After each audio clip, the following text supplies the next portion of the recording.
Bem, boa tarde.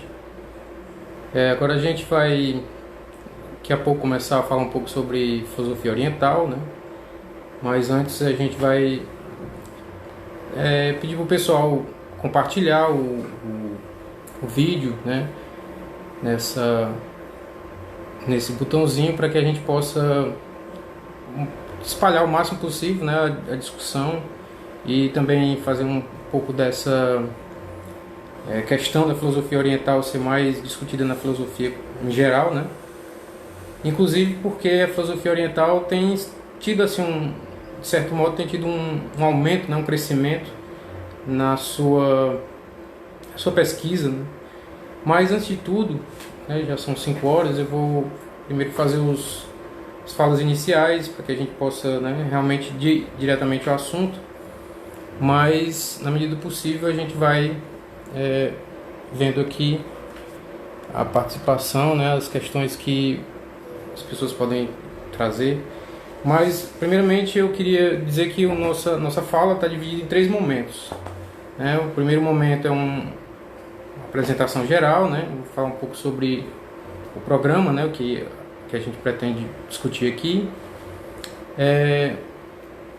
Num segundo momento, a gente vai falar sobre orientalismo, né? O que seria realmente a questão do orientalismo, como é que isso entra, né, na discussão da filosofia oriental, né, como é que o Ocidente construiu essa imagem, né, do Oriente. Um outro ponto que também eu acho que é fundamental é que a gente fale um pouco sobre Hegel e a relação de Hegel com a filosofia oriental, né, como é que ele, digamos assim, pode ser considerado um dos filósofos que inauguram essa discussão, né. Embora outros filósofos tenham alguma relação direta ou indireta com o pensamento oriental, mas Hegel vai ser aquele que vai, digamos assim, colocar na história da filosofia a própria filosofia oriental, embora ele tenha alguns questionamentos, né, embora não reconheça o seu papel, né, quanto uma filosofia própria, uma filosofia que tenha seu caráter, né, distinto do Ocidente. Ele, de certo modo, não reconhece que a filosofia oriental seja uma forma de filosofia mesmo. E por último a gente fala sobre os sistemas filosóficos, né, do Oriente. A gente tem uma série de sistemas, de filosofias que a gente precisa conhecer. Geralmente são citadas assim de forma aleatória, de forma dispersa. E esses sistemas que são os sistemas do pensamento foi desenvolvido na Índia, né, primeiramente. Depois a gente fala um pouco sobre a China, né? E por último, se o tempo não for escasso, a gente fala sobre um pouco da filosofia no Japão. E aí a gente, quando for falar da filosofia na Índia, filosofia indiana, filosofia chinesa, a gente vai tentar fazer aqui uma distinção de algumas escolas, né? As fontes originais da filosofia indiana, as fontes da filosofia chinesa, da filosofia japonesa e as escolas, né? Quais as escolas de pensamento em cada um desses espaços, né? Dessa filosofia.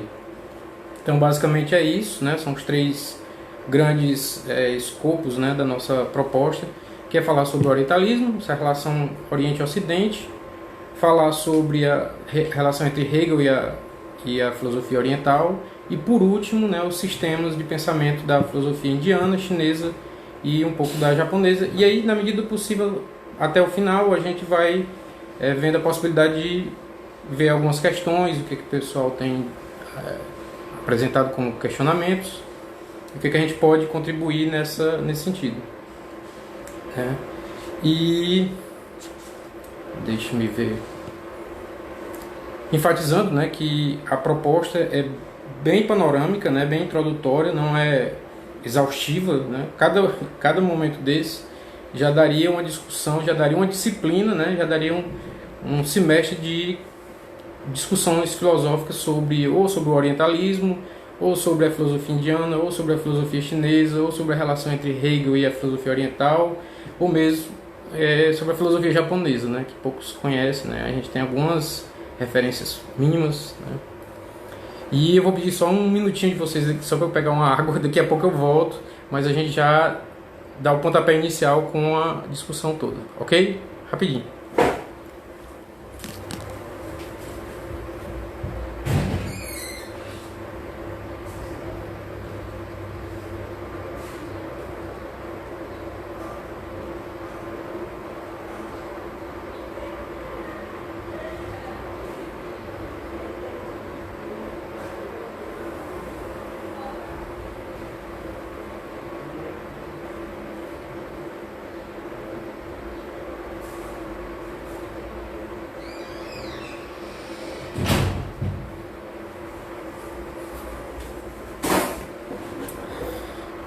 Bem, então vamos lá, né? Vamos nós. Primeira coisa, né? Agradecer ao professor Emiliano, né? Pelo convite, né? A equipe do Filosofia On fez por essa oportunidade da gente, num momento tão crítico, né? Tão estranho como esse da pandemia, a gente poder discutir essas questões e trazer um pouco sobre essas contribuições da filosofia que está para além, né, da filosofia europeia, da filosofia ocidental.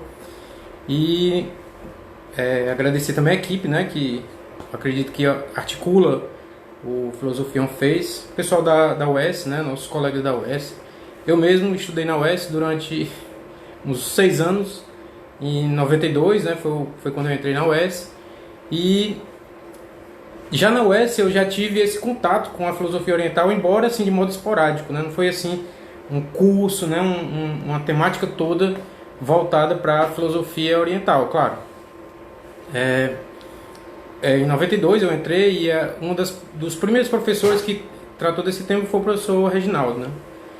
E além do professor Reginaldo, que falou, foi o primeiro professor que eu ouvi falar sobre Vedanta, né? Sobre filosofia védica, que foi uma grande inspiração, né? A gente teve um encontro, inclusive, com o Hare Krishnas no auditório da UES, isso é até um momento inusitado. E outro professor que a gente pode dizer que foi fundamental nessa inspiração de estudar um pouco sobre a filosofia oriental foi o professor Guerra. O professor Guerra é um professor da história também da UES, uma figura, né, excelente, né, do ponto de vista da transmissão do conhecimento, professor que ensina Tai Chi, Kung Fu. E tem na UES um grupo, né, um grupo de estudos, tem um laboratório de estudos e pesquisa sobre o Oriente, que é coordenado pelo professor Guerra. E esse grupo ele ensina línguas orientais, né? Eu acho que na UES tem, se eu não me engano, chinês, japonês, coreano. E agora a gente também tem uma outra possibilidade de conhecimento, né, do pensamento oriental, que é o Instituto Confúcio, né? O Instituto Confúcio agora está presente nas principais universidades do Brasil, inclusive na UFC. Espero que em breve na Unilab, né? Ou na Unilab não, na UFCA, onde eu ensino. Então são esses professores, né, o Reginaldo, o professor Guerra, o Ralph, né, que é um professor da UVA, que também trabalha um pouco com essa questão, e que são essas pessoas que, digamos assim, que plantaram a semente, né, de um pouco desse estudo da filosofia oriental, nos ajudaram a ir adiante, né. Saindo um pouco dos agradecimentos, eu vou falar um pouco sobre mim, né, muita gente não conhece. Meu nome é Francisco José da Silva, mais conhecido como Franzé. Eu sou professor da Universidade Federal do Cariri e já há 10 anos. Minha graduação foi na UES, né, como eu já disse, o mestrado na UFC. A minha área de pesquisa tem sido idealismo alemão, por incrível que pareça, né? Hegel, o pensamento romântico, Schleiermacher, né, os pensadores alemães. Mas, paralelamente a isso, né, eu já vinha estudando, né, como um curioso, não como um especialista, o pensamento do Oriente. Isso coisa de adolescente, né, antes de entrar na filosofia da UES, eu já estudava um pouco sobre filosofia oriental, porque tinha interesse em artes marciais e coisa do tipo. E foi justamente isso que fez com que eu, né, digamos assim, mantivesse esse interesse, essa pesquisa, né, em relação ao pensamento do Oriente. E aí o que acontece? Aqui no Juazeiro do Norte, né, na UFCA, eu de certo modo inovei, né, tentei criar uma disciplina de filosofia oriental. A gente primeiro fez um mini curso, foi fazendo outras atividades até que a gente criou a disciplina de filosofia oriental e colocamos no currículo, né, como uma disciplina optativa, mas uma forma de contribuir para que a gente não fique preso, né, numa compreensão europeia, né, eurocêntrica da filosofia, né, apesar de ter, né, esse ramo de estudo, né, tem me especializado em filosofia alemã, principalmente moderna, mas paralelamente eu também cultivo esse interesse por filosofias de tradições não europeias, né, nesse sentido, filosofia latino-americana, filosofia africana, filosofia oriental, né. Inclusive filosofia africana, queria mandar um abraço para a Adilbênia, né, que também falou na filosofia da quarentena, falou sobre filosofia africana, e dizer que existem também alguns elementos, né, que a gente pode dizer que são, digamos, se articulam, né, são comuns, temas comuns, que a gente vai falar um pouco sobre isso mais adiante. Só lembrar que a filosofia oriental, ela teve um destaque, né, em 2018 houve um Congresso Mundial de Filosofia que aconteceu em Pequim, e nesse congresso foi discutido justamente qual o lugar da filosofia oriental do ponto de vista das discussões filosóficas, né? As tradições filosóficas da China, da Índia, do Oriente, como é que elas são importantes ainda hoje, né? Uma forma da gente entender isso por exemplo, falar um pouco sobre como é que os orientais trataram todo esse processo aí da pandemia, né? Porque eles têm uma visão de mundo, um relacionamento com essa ideia da subjetividade, da individualidade, que é totalmente diferente do que a gente faz na filosofia ocidental, né? Então, por isso a gente pode dizer por que eles não ficam, digamos, pilhados com essa questão da vigilância, né, que o governo chinês, os governos coreano, né, japonês, como eles vigiam a partir das tecnologias as pessoas de forma tão intensiva. E isso não causa nenhum medo ou coisa do tipo, né? Isso faz parte de uma maneira de entender o mundo e a maneira como os orientais entendem a sua relação com a política, com o poder. Isso já vem de uma concepção, inclusive, confucionista, né? Então, esse foi o primeiro ponto, né? Entender um pouco sobre como é que a gente articula o pensamento oriental com o pensamento do Ocidente, né? O que a gente chama de orientalismo, né? O orientalismo é justamente essa tentativa de descolonizar, né? Uma tentativa de submeter o pensamento ocidental a um escrutínio na medida em que ele também constrói uma imagem do Oriente, né? A gente tem um livro do Eduardo Said, que é muito interessante, Orientalismo, em que ele fala justamente como é que o colonialismo construiu essa imagem do Oriente. Essa imagem do Oriente foi fundamental para o processo, né, colonial, né, para todo o Império Britânico, né, que durante muito tempo dominou a Índia, né, e inclusive que foram os responsáveis pela tradução dos primeiros livros, os livros da tradição oriental. Existem 50 volumes que foram traduzidos pela companhia, né, britânica, que são os livros clássicos, os grandes clássicos do Oriente, né, do pensamento oriental. E aí eles, na medida que iam traduzindo os textos, iam, né, adaptando, compreendendo melhor o que era a mentalidade oriental, mas ao mesmo tempo construindo uma imagem do que seria esse Oriente, né? Aquela coisa do mundo exótico, né, da fantasia, uma coisa também erótica, toda uma imagem que a gente tem até na literatura, né, das Mil e Uma Noites, que vem lá da Pérsia, né, e de uma série de outros textos que são fundamentais, né, radicalmente falando, porque eles constroem uma imagem que serve aos interesses do colonialismo. Mas é preciso que a gente também compreenda como é que isso, né, vai, digamos, aparecer na filosofia ocidental, como é que isso vai brotar na filosofia ocidental, né? E assim, primeira coisa, quando a gente fala sobre orientalismo, é entender o que é esse conceito de Oriente, né? A palavra Oriente, né, do latim oriens, significa o lugar de onde o sol nasce, né? Significa a ideia do local onde a luz vem para nós, né? De onde a luz nasce. E por isso o título, né, da minha fala é Ex Oriente Lux, né, que é um termo muito utilizado, né, na cultura em geral, que é justamente a luz vem do Oriente, para dizer que no Oriente brota uma sabedoria, um conhecimento ancestral, um conhecimento antiquíssimo, né? E que aos poucos o Ocidente foi, digamos assim, tomando ciência, tomando conhecimento e, de certo modo, embora não valorizando tanto quanto deveria, né, hoje a gente tem digamos, um renascimento desse interesse pelo Oriente, até porque a China, né, os dragões aí do Oriente, como a China, a Índia, estão, né, fazendo todo esse papel econômico aí, se tornando as locomotivas da economia, né, e a gente está vendo todos esses embates. E como é que isso, de certo modo, contribui para essa nova presença do Oriente na nossa vida. E um exemplo disso, como eu falei, é os Institutos Confúcio, né, que estão presentes nas principais universidades federais e várias universidades do Brasil. E isso é uma forma, né, que os chineses encontraram de trazer também esse aspecto da sua língua, da sua cultura, para não apenas a economia, né, mas toda essa bagagem. Só lembrando que a China tem mais de 1 bilhão, né, de pessoas, a Índia também caminha para 1 bilhão e 200 mil pessoas, ou 200 milhões, e são países, né, de uma densidade demográfica absurda.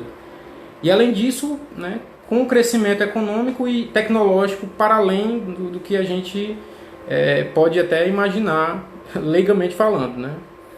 Então esses, digamos assim, são os primeiros passos, né, os primeiros contatos que recentemente a gente pode ter com esse boom do orientalismo, né?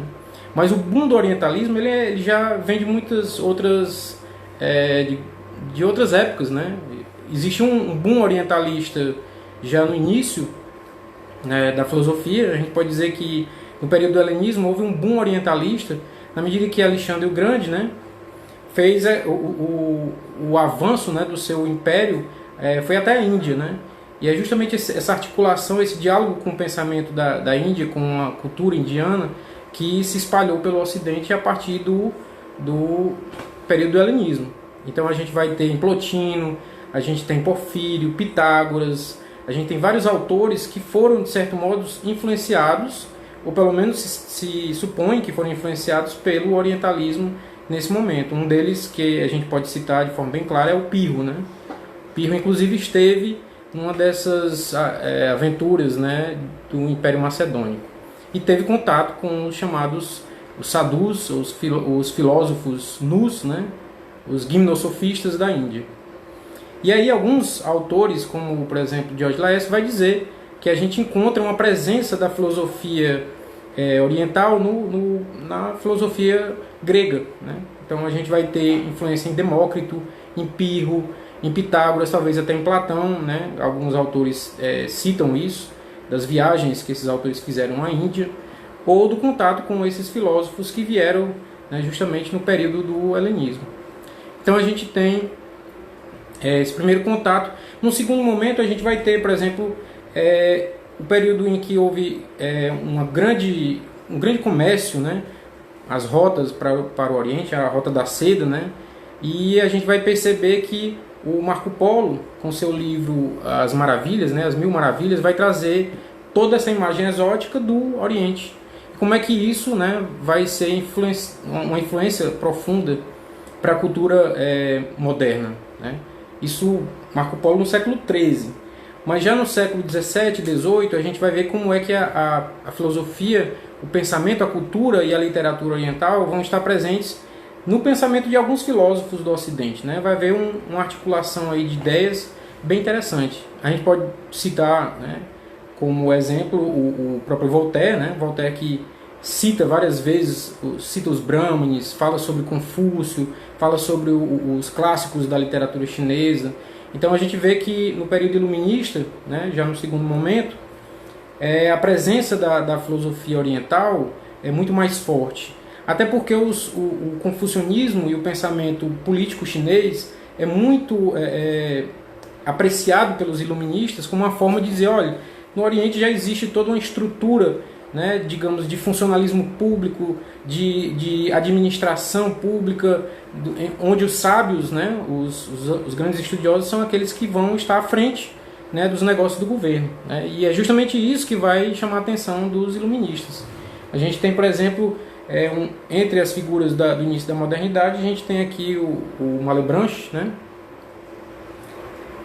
O Malebranche escreveu esse livro, Diálogo de um filósofo cristão e de um filósofo chinês, justamente para aproximar, né, essa discussão da filosofia política e da ética do pensamento moderno com a filosofia confucionista que tinha nascido, né, 2000 anos atrás, né, em relação a Malebranche, né? A gente tem Confúcio do século VI, século V a.C. E aí, nesse diálogo, o Malebranche tenta fazer essa aproximação, essa tentativa de discutir essas ideias éticas, né, do confucionismo. E, inclusive, alguns dizem que para confrontar Spinoza, né? É um debate com o pensamento spinozista ou panteísta. E, além do Malebranche, a gente pode citar também Leibniz, né? Leibniz é uma figura fundamental, né, nesse diálogo entre o pensamento ocidental moderno e o pensamento oriental. Leibniz tem vários estudos sobre a língua chinesa, sobre a teologia chinesa, sobre o Xing, né, que é um oráculo chinês muito conhecido. Então é justamente aí, através desse contato, que Leibniz vai pensar a sua ideia de uma mathesis universalis. Alguns acham até que a ideia de uma mathesis universalis seria baseada no Xing, porque se vocês tiverem um contato, o primeiro contato com o Xing, que é esse livro aqui, traduzido pelo Wilhelm Reich. O Xing, ele tem ele é constituído, ele é uma espécie de compreensão da realidade a partir das suas oposições, da ideia de yin yang, né, que estão presentes em todas as coisas. E o Xing, ele tem também uma perspectiva de não transcendentalista, né, um pensamento da imanência, uma tentativa de mostrar como é que todas as coisas são geradas a partir da relação entre esses opostos, o yin e o yang.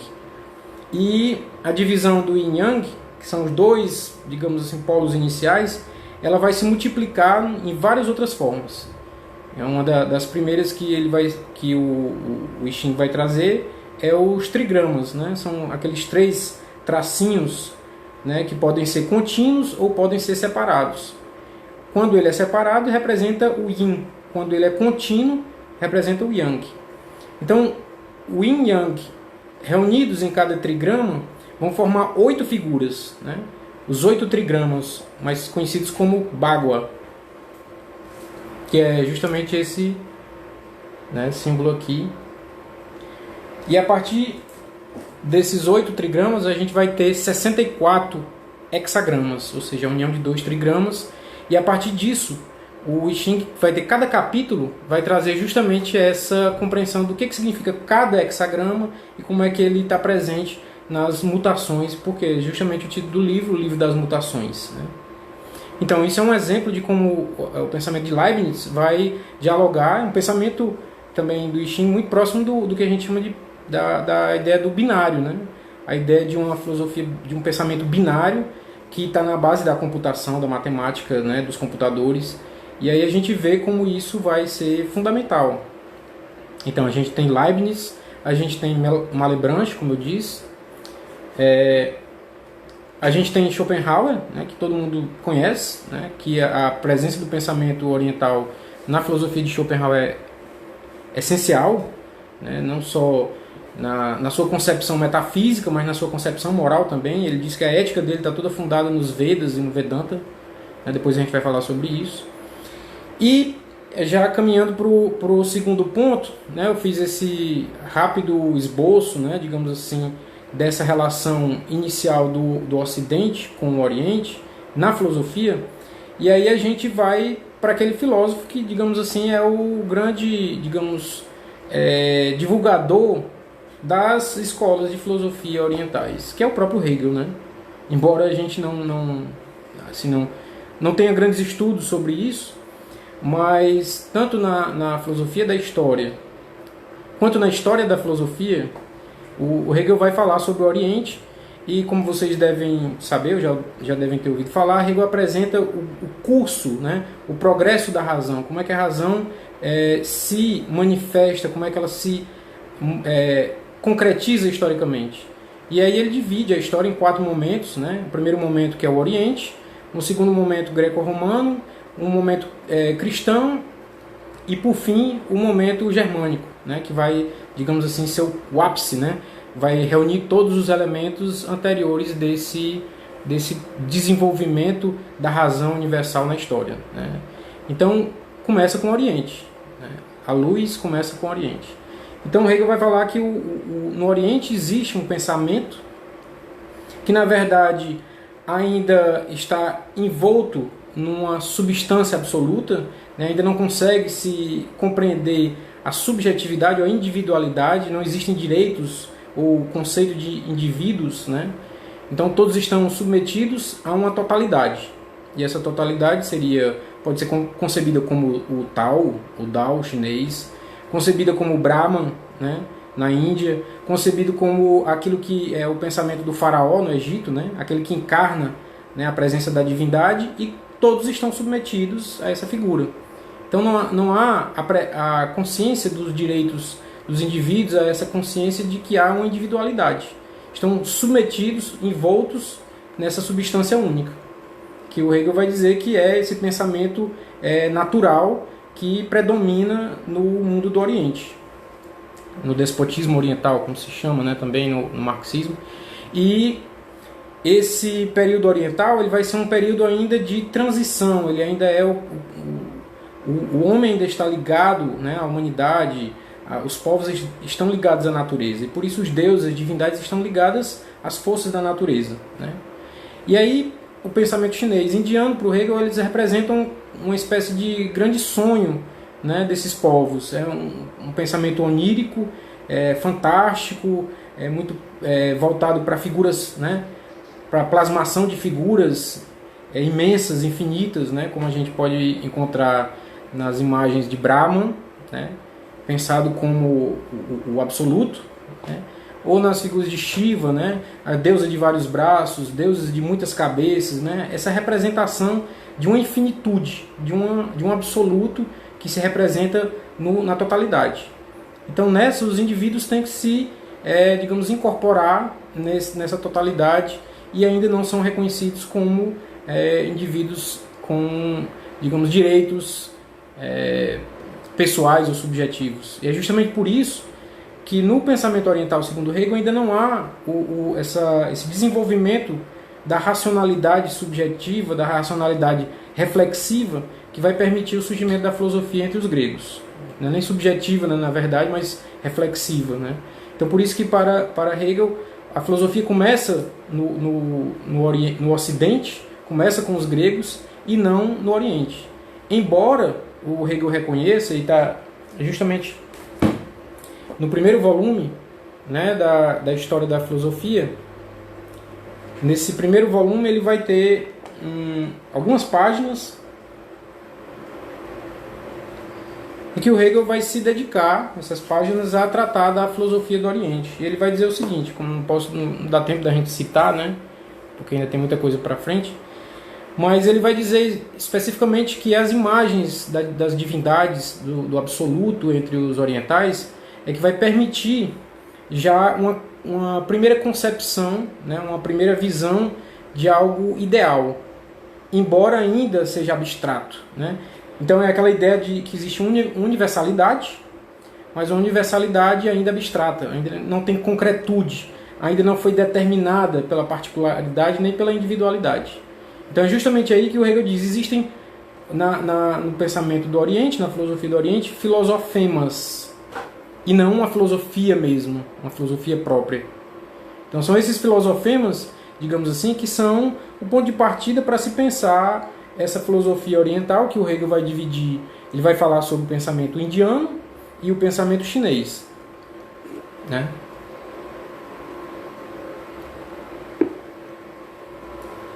Embora ele fale um pouco sobre o que na sua época ainda era possível de encontrar de material sobre isso, né? Ainda não existiam todas as traduções, né, essenciais, o conhecimento ainda era enviesado, né, porque o conhecimento vinha através das traduções dos ingleses, né, do Império Britânico, e não diretamente das traduções alemãs. As primeiras traduções alemãs começam a ser feitas por um contemporâneo, né, de Schleiermacher, né, o Schlegel, né, um pensador do romantismo. Então você vai ter os primeiros, né, textos traduzidos, como o Bhagavad Gita, inclusive o Hegel cita o Bhagavad Gita, né, no terceiro volume da sua enciclopédia. Lá para o final, quando ele fala da filosofia, ele cita literalmente uma grande parte do Bhagavad Gita, justamente para mostrar que já existia essa concepção de um absoluto, de uma infinitude, mas que ainda não era perpassada sobre a ideia de individualidade, ainda não era perpassada, né, pela racionalidade, pela reflexividade que a gente vai encontrar no pensamento moderno. Então, digamos assim, já fechando essa outra parte do Hegel, né, como eu disse, se a gente fosse dividir cada parte dessa, a gente teria um mundo de coisas para discutir, né? Cada ponto aqui já daria uma grande discussão. Mas para a gente ter esse panorama, eu acho que é fundamental que a gente possa, né, articular, né, o pensamento oriental com essa relação, né, com o pensamento do Ocidente, com a filosofia do Ocidente, e não deixar a coisa assim tão solta, né? Ou achar que é possível hoje fazer filosofia sem essas articulações. A gente tem que ter um diálogo constante com os pensadores, com as tradições, né, nesse sentido. E, inclusive, como eu disse, né, no Congresso Mundial de Filosofia que aconteceu em Pequim, em 2018, um pensador africano chamado Mogobe Ramose fez um paralelo, né, mostrando as semelhanças, as articulações que existiam entre a filosofia do Ubuntu, né, a filosofia africana do Ubuntu, e o pensamento chinês, né, para vocês verem como, né, a coisa está caminhando para esse encontro e esse confronto de ideias, de tradições.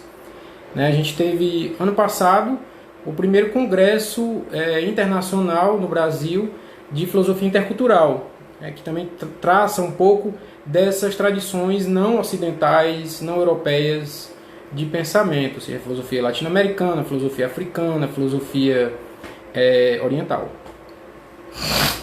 E foi o terceiro congresso, né, junto com esse congresso de filosofia intercultural, o terceiro congresso de filosofia oriental. Você sabe que a Ampof já tem um grupo de estudo, um GT de filosofia oriental, do qual eu não faço parte, mas quem sabe, né, depois eu venha fazer parte, mas que tem figuras que são conhecidas, né, da nossa tradição filosófica, como Marco Lutz Miller, como Giacoya, né, pensadores de linhas do idealismo alemão, do estudo de Kant, de Nietzsche, também estudando, né, a filosofia japonesa contemporânea, a filosofia chinesa, né, entre outras. Isso para a gente ter uma ideia, né, desse caldo, né, desse grande espaço, essa grande ágora, né, que se abriu para a filosofia, que é uma ágora multicultural, né? Mas eu queria dar uma conferida aqui em algumas questões que foram colocadas, só para a gente não perder a possibilidade do diálogo aqui. Como reconhecer outros sistemas além do europeu, né? A pergunta do Henrique Júnior, eu agradeço, né? É uma questão complicada, né? Como reconhecer outros sistemas além dos sistemas de pensamento europeu? Primeiro pelo rigor, né, do pensamento, pela forma como metodicamente essas formas de pensar elas articulam não apenas uma epistemologia, uma lógica, uma teoria da argumentação e a metafísica, uma ética. Então, a partir dessas estruturas que a gente conhece já da filosofia ocidental, a gente pode dizer que é possível reconhecê-las como formas autênticas de filosofia, né? Se a gente pensar, por exemplo, nos sistemas indianos, a gente tem um sistema chamado Mimamsa, que é uma das escolas indianas, em que há uma preocupação com estabelecer regras para um debate, para uma argumentação a respeito de alguns temas. Então eles seguem, se você pega o Mimamsa, você vai ver que existe uma semelhança muito grande com o método dialético usado por São Tomás de Aquino na Suma Teológica. Então isso já dá, né, digamos assim, uma clareza de como, paralelamente ao Ocidente, né, essas formas, esses sistemas de pensamento também pensaram, né, formas de estrutura do raciocínio, formas de argumentação, compreensão ontológica, né, da realidade, padrões, né, ou sistemas de ética. Então é nesse sentido que a gente fala dessa possibilidade de articulação. Deixa eu ver mais alguma questão que surgiu aqui, só para a gente já dar continuidade. Uma pergunta do João Paulo de Lima, né, a descolonização da mente. Muitos dos elementos que os gregos se apropriaram nasceram na África.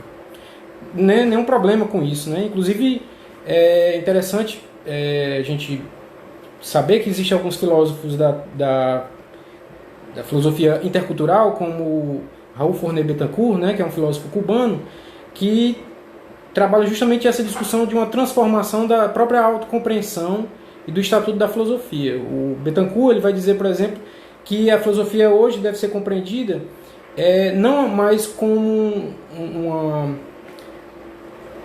uma ciência descoberta pelos gregos com data de nascimento e localização. Eles, na verdade, os grandes sistemas de pensamento, eles nascem, né, são paralelos em todas as grandes civilizações. Então, ao mesmo tempo que os gregos estavam ali descobrindo, né, tratando de questões de filosofia da natureza, de ética, de metafísica, a gente tinha na China, por exemplo, Confúcio falando sobre as questões éticas e políticas. A gente tinha Lao Tzu, né, também na China, falando sobre questões metafísicas, sobre a ideia do Tao, né, do sentido da realidade. A gente vai ter, inclusive entre povos, né, africanos e entre os egípcios, né, grandes sistemas que estavam se desenvolvendo e estavam articulando também, né, essas formas de pensar. Então, para o Raul Fournier-Bentancur, a grande transformação que a filosofia sofre hoje, uma transformação intercultural, é reconhecer essas formas de pensamento, essas matrizes de pensamento, né, em outros grupos, em outras etnias. E aí a gente tem esse grande diálogo intercultural da filosofia, né, e não mais, né, a visão a partir de uma tradição ou de uma concepção de mundo que é a concepção europeia, a que se formou na tradição, que a gente já conhece, né, e a gente poder fazer esses links. Mas enfim, só adiantando mais um pouco, a gente parte para o segundo momento, né, o terceiro momento, que é falar um pouco, né, sobre esses sistemas filosóficos. Como eu, voltando, né, eu falei primeiramente sobre o orientalismo, sobre essa descoberta, né, dos grandes textos, das grandes tradições orientais que dialogaram com o Ocidente, né. O orientalismo tanto serve ao colonialismo, claro, como também serve para esse diálogo, esse confronto, né, inclusive esse debate sobre as matrizes do pensar. No segundo momento a gente falou sobre Hegel, né, como é que Hegel, na sua história da filosofia e na sua filosofia da história, vão colocar, digamos assim, um lugar dentro dessa concepção ocidental, né, autorreferenciada, como é que ela vê, né, essas tradições de pensamento que são alheias ao pensamento europeu, né? E o Hegel, embora critique, embora fale que ainda há um desenvolvimento não tão rigoroso dessas filosofias, mas reconhece que elas trazem também um aspecto fundamental para a gente compreender a própria forma do pensar, né? Porque a razão também está ali. A razão começa não com os gregos, eficientemente, a gente pode dizer que sim, mas ontologicamente a razão já começa no Oriente, ou seja, no Oriente já surgem as primeiras manifestações da racionalidade, e aí a gente precisa pensar sobre isso, né? Pensar sobre esses autores, sobre essas tradições. E aí a gente parte para o terceiro momento, que é justamente sobre as filosofias do Oriente, né? E aí eu falar sobre essencialmente duas tradições, talvez uma terceira, que é a tradição indiana, um pouco sobre a tradição chinesa e, quem sabe, sobre a tradição japonesa.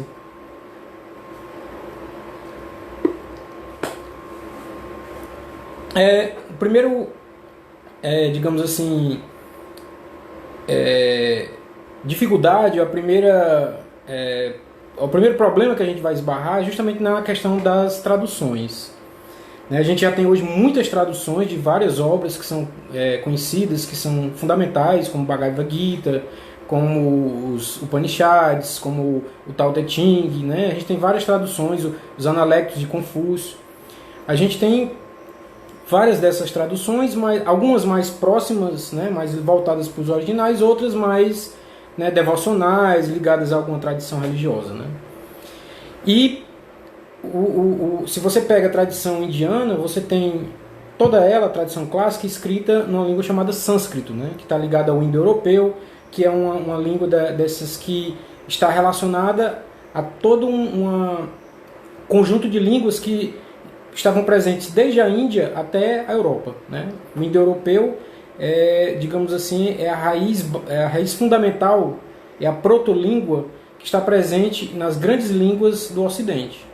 Então a tradição védica, a tradição indiana, está escrita em sânscrito.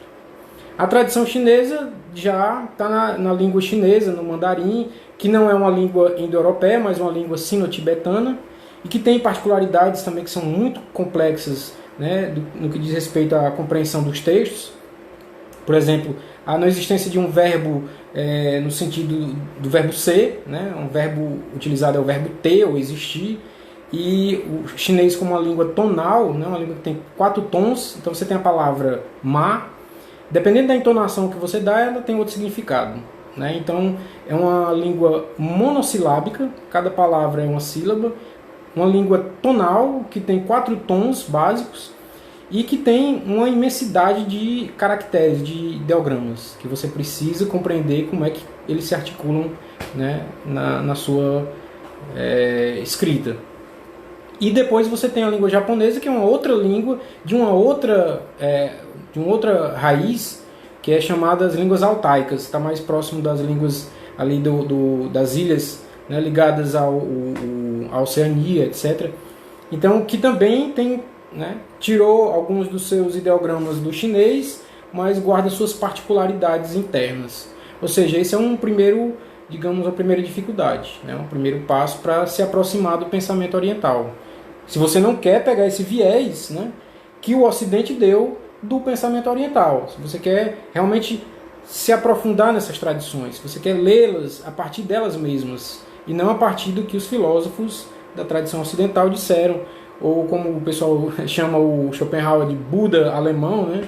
E aí a gente vai ver que, né, as coisas são bem diferentes, né, em relação a como é que os Upanishads, o Vedanta e a filosofia de Schopenhauer, como é que elas se articulam e se realmente há esse diálogo, né?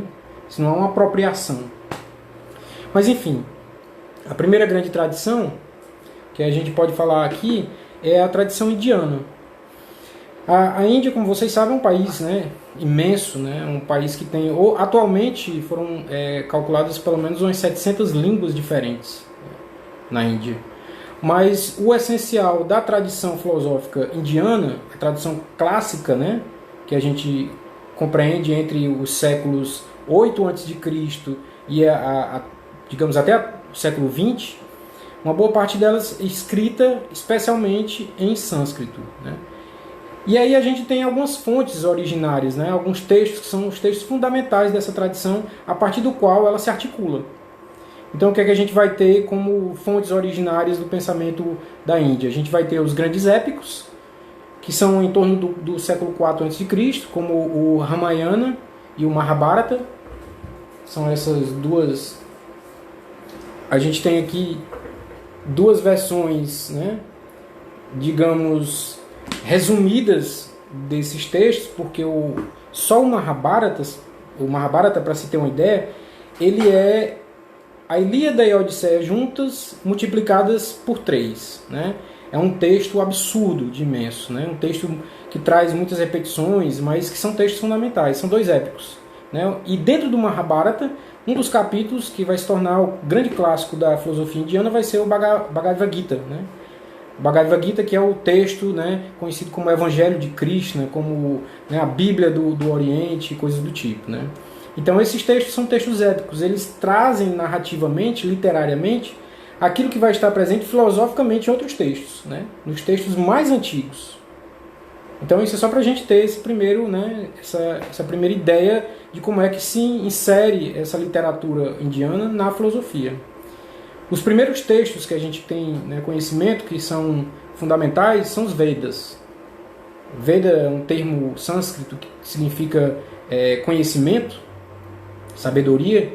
São os textos mais antigos, eles datam de 2000, 3000 a.C., são textos que basicamente são 4 Vedas, é o Atharva Veda, o Yajurveda, o Samaveda e o Rig Veda. O Rig Veda é o mais conhecido, mais antigo deles.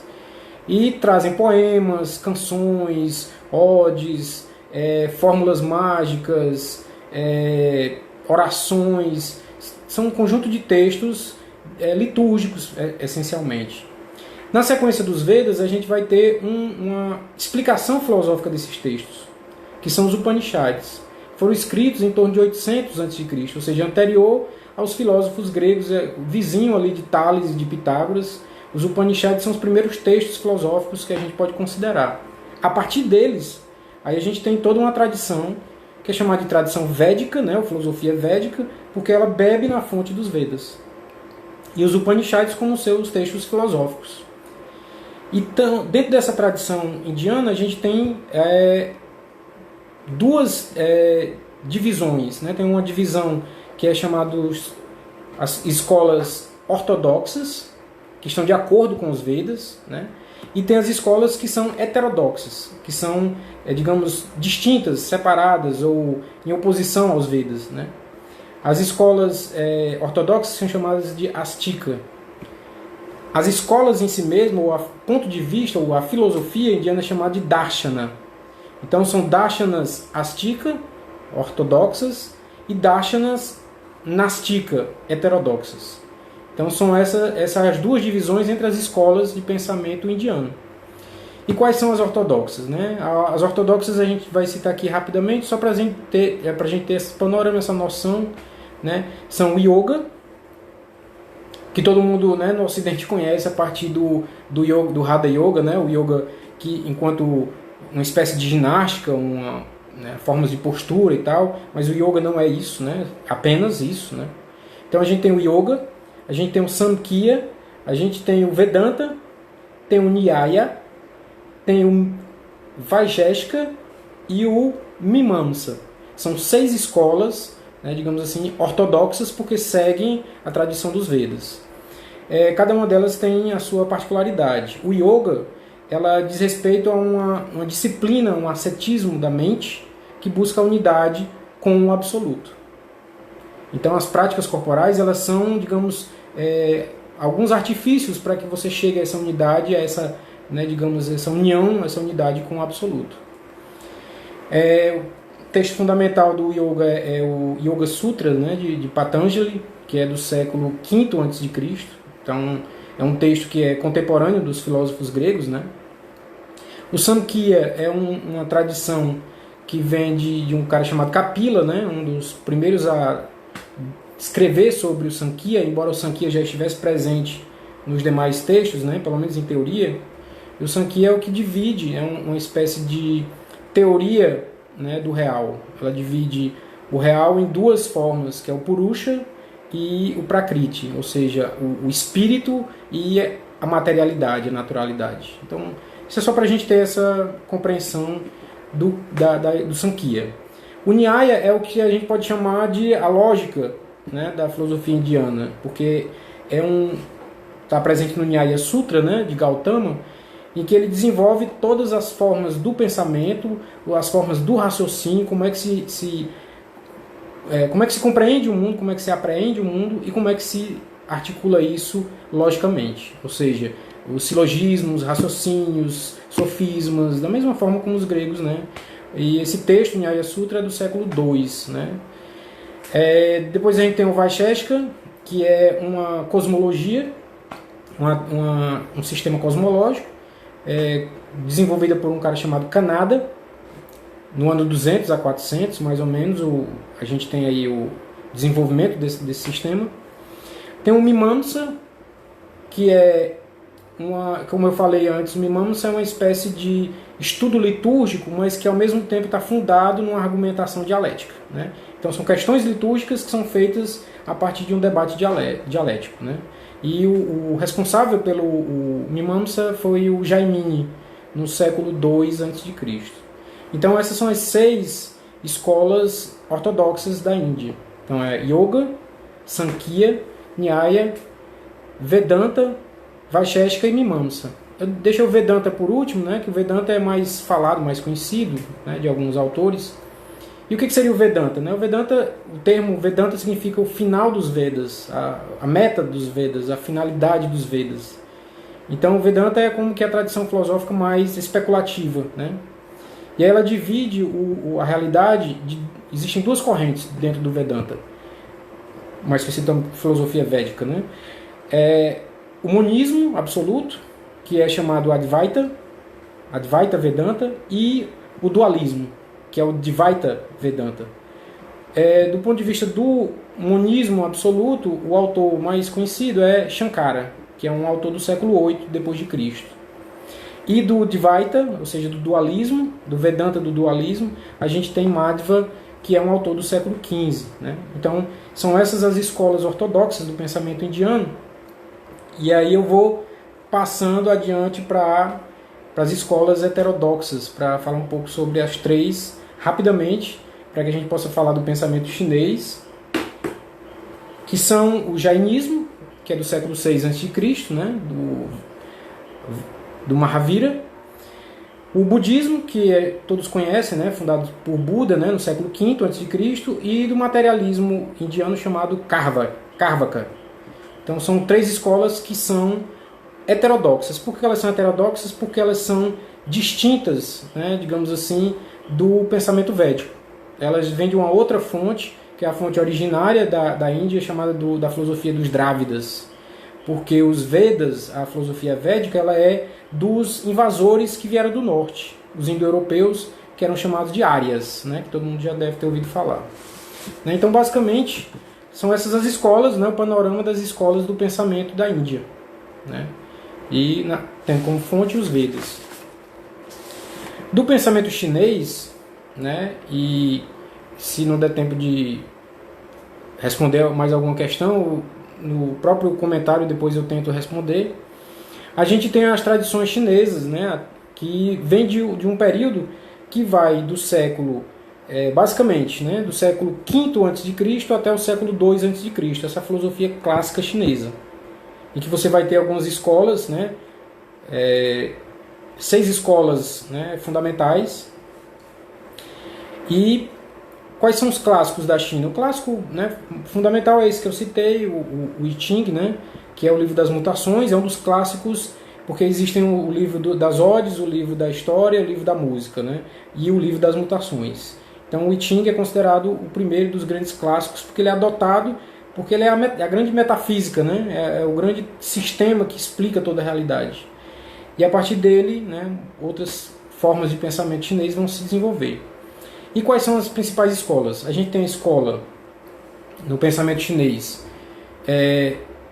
da mutação, né, baseada no I Ching, a gente do Yin Yang, né, como eu falei, a gente tem o Daoísmo, ou Taoísmo, como muita gente chama, né, como muita gente diz. O Taoísmo é uma tradição que vem de Lao Tzu, que é um pensador do século V, século VI a.C., contemporâneo de Pitágoras, de Tales, né?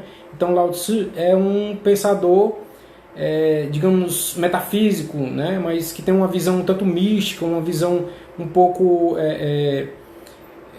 as formas como ele se expressa não são formas muito claras. Então é um pensamento que vai mais pelo uma espécie de intuição intelectual. Você precisa conhecer o Dao ou Tao, né? Você precisa compreender o sentido da realidade, não de forma analítica, né? E aí que está a diferença da coisa, né? Mas na sua totalidade. Então essa é a segunda escola, a escola do Daoísmo. A gente tem a escola dos nomes, que é uma escola fundada por Hui Chue e Kung Su Long, por volta do século III a.C. Por que é a escola dos nomes? Porque ela busca uma espécie de analítica, né, da linguagem. Ela busca compreender o sentido que os nomes têm. Na língua chinesa isso é, né, ainda mais complexo, né?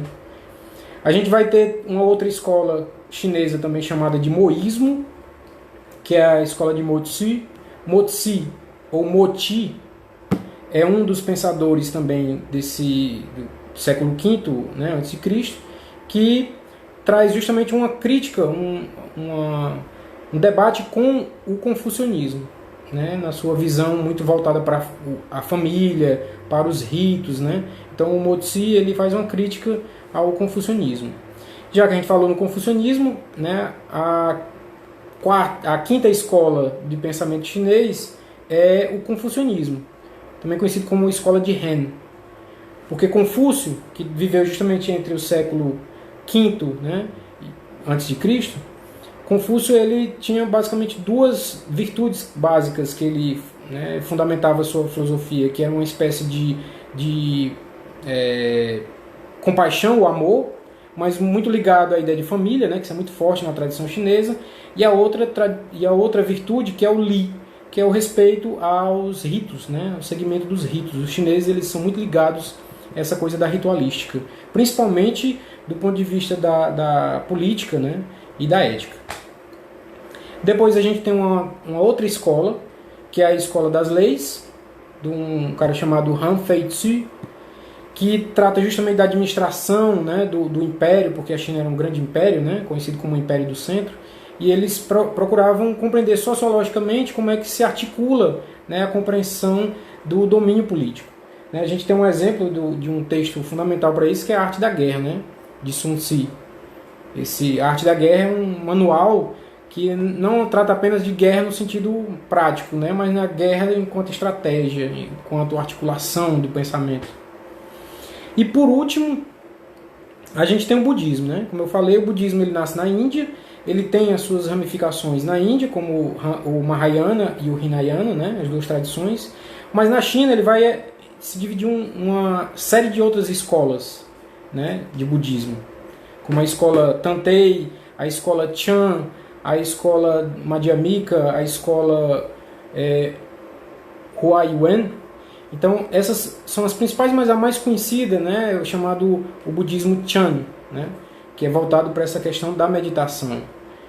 Que Chan é uma tradução chinesa de dhyana, dhyana que vem do sânscrito, que quer dizer meditar, e que depois vai chegar no Japão com uma outra tradução que é Zen, né, o chamado Zen budismo, ou seja, o budismo que é voltado para uma espécie de intuição imediata de qual é o Dharma, né? Do que a gente deve fazer. Então, basicamente, né, são essas as tradições da Índia, né, da China, e como é que se articula esse pensamento que a gente está tentando apresentar esse panorama com o orientalismo, com as formas do pensamento ocidental, né, e como é que isso, né, digamos, pode contribuir para uma compreensão mais ampla dessas formas de pensar, dessas filosofias, né, desses sistemas filosóficos que até então são pouco conhecidos. Né? Quem sabe futuramente a gente possa falar um pouco de cada um, né, especificamente, falar só sobre a filosofia indiana, só sobre a filosofia chinesa, e aí a gente tem um pouco mais dessa clareza. Né? E tem até alguns textos que a gente tem que citar como fundamentais. A gente já tem traduções, né, para do Confúcio, né, os Analectos, que são os diálogos de Confúcio, do Chuang Tzu, né, que também é um daoísta. Essa letra aqui, esse ideograma aqui é Tzu, ou Tzu, que significa mestre, né? Por isso é Kung Fu Tzu, Kongzi, né? Também pode ser chamado de Kongzi ou Kung Fu Tzu.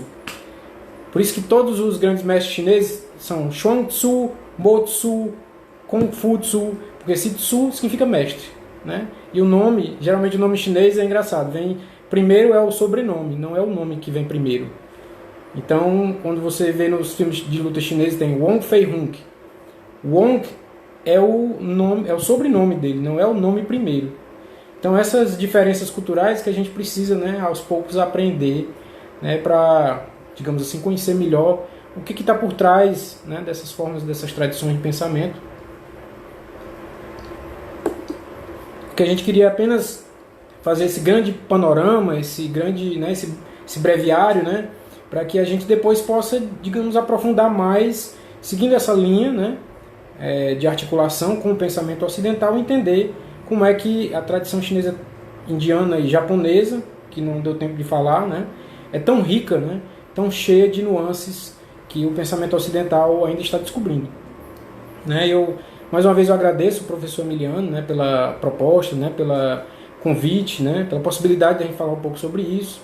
Agradecer àqueles que, né, influenciaram nesse sentido também, o professor Guerra, né, que eu já tinha falado antes, no início, o Ralph, né, que é um colega também que trabalha, que estuda um pouco sobre isso, né, o professor Reginaldo, que foi, né, um inspirador, né, na filosofia na UES, e dizer que eu estou à disposição, né, caso alguém depois interesse estudar mais sobre isso, algumas curiosidades. Não sou especialista, vou logo dizendo, né, mas a gente aos poucos vai tentando, né, articular isso. Quem sabe um dia, né, isso se torne uma presença, né, nas matrizes curriculares dos cursos de filosofia, né, nas matrix, né, nas grades, como o pessoal tanto critica, né, nos componentes curriculares a gente tenha, né, essas disciplinas que são tão importantes como filosofia oriental, filosofia africana, filosofia latino-americana, que também, né, precisa ser conhecida, precisa ser discutida, para a gente tirar esse ranço, né, da centralidade do pensamento europeu, para que a gente deixe de ser copista ou fazer glosa, que a gente conheça as tradições e dialogue com elas, né? A gente pode ganhar muito com isso. Né? E como disse um filósofo coreano muito conhecido agora, o Byung-Chul Han, sobre a pandemia, né, só para finalizar, ele falou que a pandemia ela foi rapidamente controlada, né, pelos chineses e tal, justamente por essa capacidade que os chineses têm, esse rigor, né, essa disciplina e essa compreensão do todo. Daí a sua semelhança com a ideia do Ubuntu. O todo acaba sendo mais importante do que a particularidade, por isso que eles não estão muito preocupados em serem, né, visualizados constantemente no panóptico do governo comunista chinês, né? Mas isso é uma discussão para outros momentos. Quem puder ler alguma coisa do Byung-Chul Han é uma dica, né? E a gente tem muitas traduções, né, muitos textos, muitos manuais. Não deu tempo de falar de todos, né? Tem alguns aqui que a gente pode citar. Por exemplo, para estudar a filosofia chinesa, a gente tem um calhamaço, né, um livro realmente bem consistente, que é o da Annie Chang, que é a História do Pensamento Chinês. A gente tem também o da Karen Yin Lai, que é da editora Madras, que é filosofia chinesa clássica, né? Entre outras, né? Tem várias outras traduções de manuais. E da filosofia indiana, a gente tem um livro muito conhecido, talvez um dos grandes clássicos, que é o livro Filosofias da Índia, do Heinrich Zimmer, da editora Palas Atena. Ele é um livro consistente, tem muita coisa sobre esses sistemas do pensamento chinês que eu falei para vocês. Bem, finalizando, finalmente, né, para não perder a dica, para quem não deu tempo, né, da gente falar do pensamento japonês, tem esse livro, um livreto, né, do Hitoshi Oshima, que é o pensamento japonês, em que ele vai, digamos, falar um pouco sobre quais são as linhas, as tradições que compõem o pensamento japonês, que é a tradição mítica, a tradição racionalista, e agora a gente tem uma tradição que é a escola de Kyoto, né, com Kitaro Nishida, né, que é um pensador também muito conhecido, que já tem tradução em português. E fica a dica, né, quem puder, e eu vou ver aqui nos comentários o que eu posso responder, e qualquer hora a gente se encontra para debater mais sobre isso. Mais uma vez, obrigado ao Emiliano, o pessoal da UES, um abraço a todos, o pessoal, os colegas da UFC, da Unilab, da UVA, né, o John Aquino, né, do IFCE, os colegas da UFCA, né, os alunos, os professores, né, todos que dão essa contribuição, direta ou indiretamente, que ajudam, né, que dão esse apoio. Espero que a gente possa cada vez mais ampliar esse diálogo da filosofia, para que ela não seja apenas europeia, mas uma filosofia, né, mundial, uma filosofia intercultural. E é isso. Namastê, né? Até a próxima, pessoal. Obrigado.